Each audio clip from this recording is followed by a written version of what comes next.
का हो गया बंटाधार। क्या इंडिया अलायंस अब टूटने ही वाला है? क्या ममता का मोह इंडिया अलायंस से खत्म हो गया? क्या नीतीश कुमार फिर पलटी मारने वाले हैं? क्या अरविंद केजरीवाल भी इंडिया अलायंस से अलग होने जा रहे हैं? क्या उद्धव ठाकरे ने अपनी राह अपना ली है?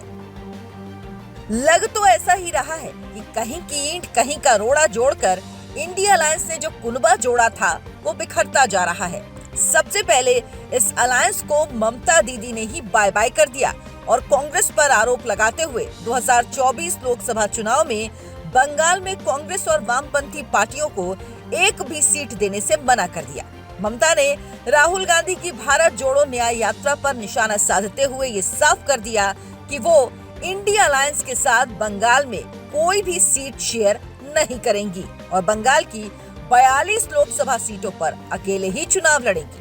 केजरीवाल तो पहले से ही कभी हाँ कभी ना कह रहे थे। अब उनकी पार्टी के पंजाब के मुख्यमंत्री भगवंत मान ने ऐलान कर दिया कि पंजाब की सभी 13 लोकसभा सीटों पर आम आदमी पार्टी अकेले लड़ेगी और कांग्रेस को एक भी सीट नहीं देगी। नीतीश बाबू को लेकर भी अब कंफ्यूजन की कंडीशन बन गई है। नीतीश कुमार भले ही शुरू में खुद को फादर ऑफ इंडिया अलायंस मान बैठे थे, लेकिन जब से लालू प्रसाद यादव ने उनके संयोजक बनने का सपना चुपके चुपके खत्म करवा दिया, सुशासन बाबू टेंशन में आ गए। बस उन्हें इंतजार था कि मोदी जी कुछ ऐसा करें जिससे उनके एनडीए में फिर से वापस जाने का रास्ता साफ हो सके। अब जैसे ही मोदी ने जननायक कर्पूरी ठाकुर को भारत रत्न देने का ऐलान कर दिया, वैसे ही नीतीश बाबू का दिल मोदी के लिए धड़कने लगा। नीतीश बाबू ने इशारों में कांग्रेस और आरजेडी के परिवारवाद पर निशाना साधना शुरू कर दिया।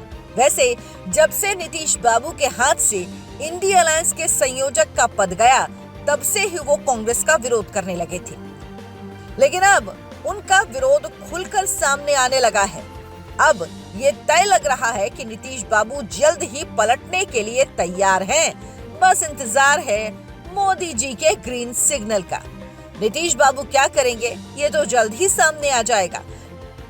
लेकिन केजरीवाल और ममता को अभी मल्लिकार्जुन खड़गे जी मना भी नहीं पाए थे कि उद्धव गुट की शिवसेना ने भी अपने बाण चलाने शुरू कर दिए।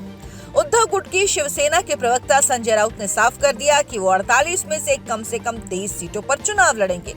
अगर शरद पवार की एनसीपी और कांग्रेस पार्टी को ये मंजूर हो तो ही बात आगे बढ़ेगी। संजय राउत का कहना है कि उन्होंने भाजपा के साथ पिछले लोकसभा चुनावों में 23 सीटों पर अपने प्रत्याशी खड़े किए थे, इसीलिए इस बार भी वो इससे कम पर संतुष्ट नहीं होने वाले। जबकि कांग्रेस का कहना है अब शिवसेना विभाजित हो चुकी है, इसीलिए शिवसेना को इतनी सीटें देने का सवाल ही नहीं उठता।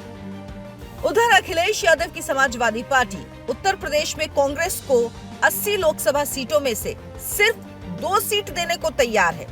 बार बार अखिलेश यादव कांग्रेस को कोसते हुए ये भी कह रहे हैं कि अगर कांग्रेस ने बीएसपी सुप्रीमो मायावती के साथ अपनी नजदीकियां बढ़ानी जारी रखी तो वो एक भी सीट कांग्रेस को देने वाले नहीं हैं। अखिलेश वैसे भी मध्य प्रदेश विधानसभा चुनावों के दौरान कमलनाथ के अखिलेश वाले बयान के बाद अपमानित महसूस कर रहे थे। वो लगातार कांग्रेस के खिलाफ बयानबाजी भी कर रहे हैं। ऐसे में अखिलेश भी जल्द ही इंडिया अलायंस से अलग होकर चुनाव लड़ने का ऐलान कर दें तो इसमें कोई आश्चर्य नहीं।